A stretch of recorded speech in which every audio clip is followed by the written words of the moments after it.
Thank you very much for joining us. Welcome to my talk.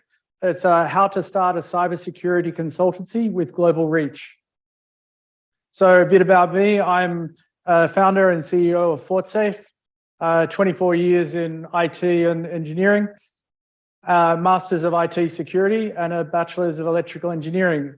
And I've presented at DEFCON, and in 2020, we came second out of 92 teams in the DEFCON OpenSOC CTF. And you can find me on Mastodon and Twitter.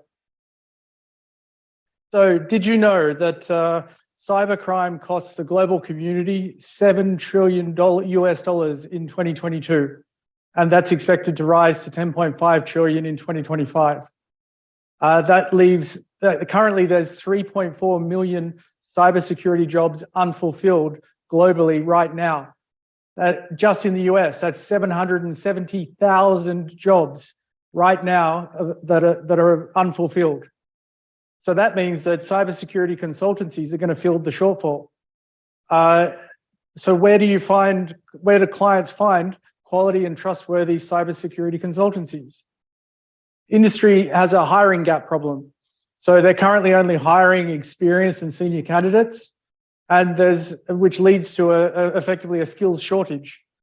The impact of hiring the wrong candidate can be pretty significant. And because of that, there's also the interview process doesn't necessarily provide the most best or most trustworthy candidate. It leaves some uncertainty surrounding consultancies that aren't pre-vetted. Are they trustworthy? What about the quality of their work? So here's an example of some types of cybersecurity consulting services. So you've got a SOC analyst, it could be a malware analyst, it could be a cyber threat intelligence analyst, and reasonably common is a pen tester and potentially red teaming. And on the right, we've got the categories associated with the NIST framework, which basically outlines all the different types of jobs in cybersecurity that the US are looking for, but it's applicable across most nations. So I'm here to talk about starting a cybersecurity consultancy, and I'm going to cover these 8 steps: identifying restraints, shareholders agreement, structure of company, certifications, develop a client agreement, insurance, branding, and contractual agreements. So the first one, identify restraints. So you've got to look through your employment contract and decide whether if there's something in there that stops you from working in Sydney, in New South Wales, in Australia. There may be restrictions that stop you from working as residual after your employment contract ends. So you need to have a look at what restraints there are, and if you're coming across some of these, you may need to seek legal advice. Most of these are not necessarily enforceable, but they could be if you're an executive and you're taking clients to go and start your own business and stealing something from existing companies. So it's something that you need to have a look at and check to see if this is a problem. Next, you've got the shareholder agreement. So say you're starting the consultancy with other people, you're going to have a number of shares in the company, and so you need to have a legally binding contract, which is between shareholders, and that stipulates key information such as the hierarchical structure, responsibilities of each shareholder, and it's recommended to seek legal professional to oversee all of this. Now, going into company structure, there's a couple of different types. The first one we're going to cover is the sole trader. That's the simplest and cheapest. You're the sole owner of your business, and it's under your name. So you can hire employees. It's pretty efficient for tax returns. But your liability is solely on you, including any debt. So if you say or do something that someone wants to sue you for, they can take your house. That's if you have one. Company structure. So a limited company is a proprietary limited in Australia. It's operating as a separate entity from yourself. It's the premier choice for business owners. So your personal assets remain safe. It's more tax flexible, and there's more opportunity for investors and business partners. But it's a bit more complexity to it. Another type is a trust. You're viewed as one with the trustee. So it's like an investment trust or an income trust. And it's often used for holding shares in the proprietary limited company. And so it's separate from the company. And so you might actually have the proprietary limited company, the shares owned by the investment trust. And then you can distribute dividends through the investment trust to beneficiaries. So the revenue can be distributed throughout, and there's enhanced company privacy, but it's a bit more complex. You've got to do tax returns for the trust and the company as well. So then you've got another type is a dual structure. This is where you have two companies. You have a holding company and an operating company. And the owners usually have shares in the holding company. It provides advanced protection, limited liability, and enhanced opportunity. But as I said before, these are more complex, and you're not completely protected. So now you've got your company structure in order. You need to look at what kind of relevant certifications apply to what you're going to be consulting on. And so that includes, examples include ASSIST, or the SANS courses for GIAC, or the CREST certifications for pen testing, and likewise for offensive security. So this is a very complex structure. There's 460 different certifications in cybersecurity as of August 2022. So you're going to have a few different certificates to choose from. I would choose ones that don't overlap. If you're going to spend time, you don't really want to be spending time focusing on the certifications that don't necessarily lead to the highest level.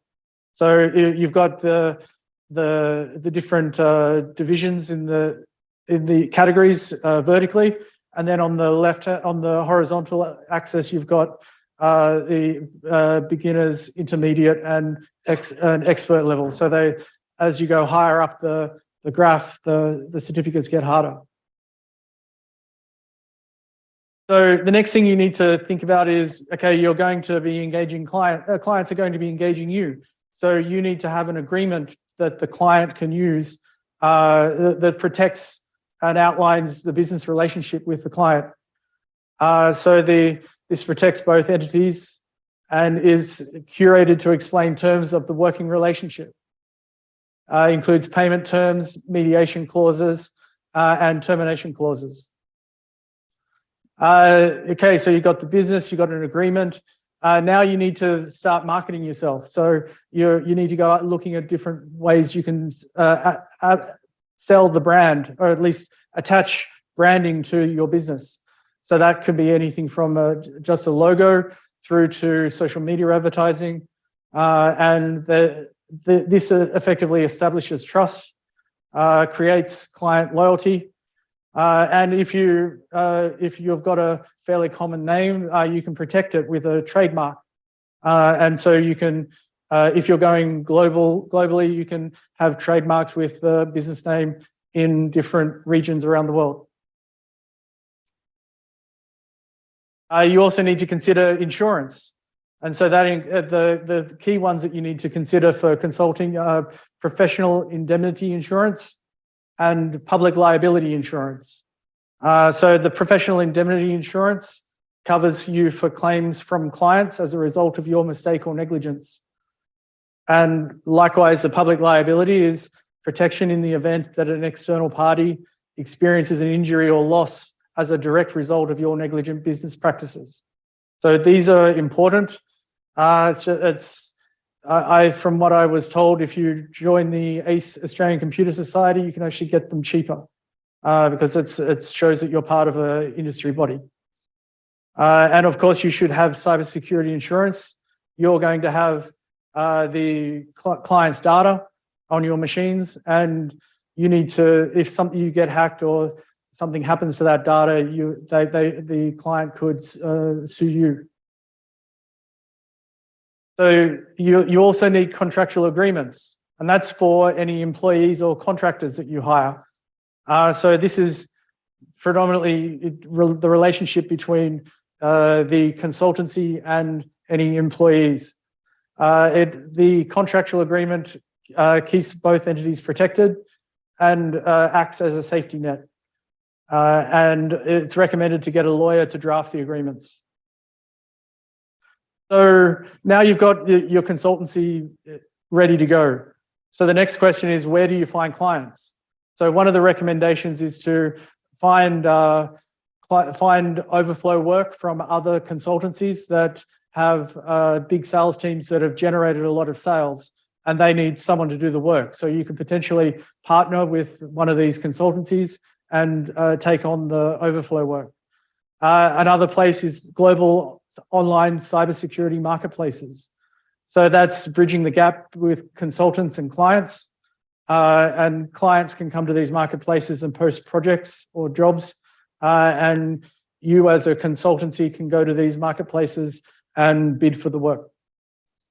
So that includes in this case, the cybersecurity marketplaces can provide advocacy. There's benefits of getting the right cybersecurity consultant for the client, and it's effectively guiding the consultant and the client through the process. So we can also have a phase associated with nurturing. So the global online cybersecurity marketplaces can run workshops and organize meetups, and they can attend conferences and networking events. And they will nurture the relationships with the clients and bring more clients onto the marketplace to allow your cybersecurity consultancies to go and bid for work. So cybersecurity marketplaces can be regulated. They do a global police check. They can do validations of certifications. They can even provide skill testing to show a badge that they've got a certain set of skills.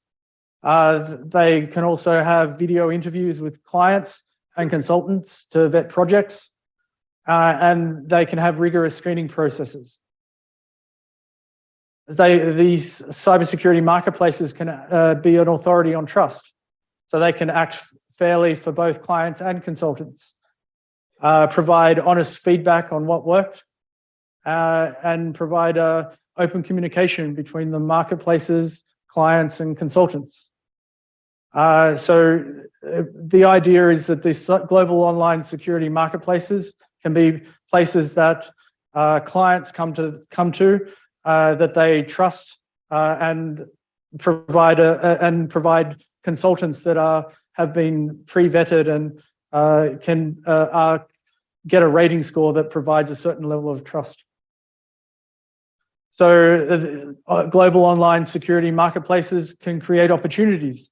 So they can effectively be an outsourced sales team. They can provide advertisements on your behalf and be a platform to showcase the skill and work ethics. They can also do things such as podcasts and blog articles to showcase the different consultancies. So that concludes my talk. I've gone a little bit quicker than I originally anticipated because in the past this has gone long. So if you want to reach out for more information surrounding how to run your own cybersecurity consultancy with global reach, please get in contact. You can see me on Mastodon and Twitter, and that's my LinkedIn on the QR code. Thank you very much.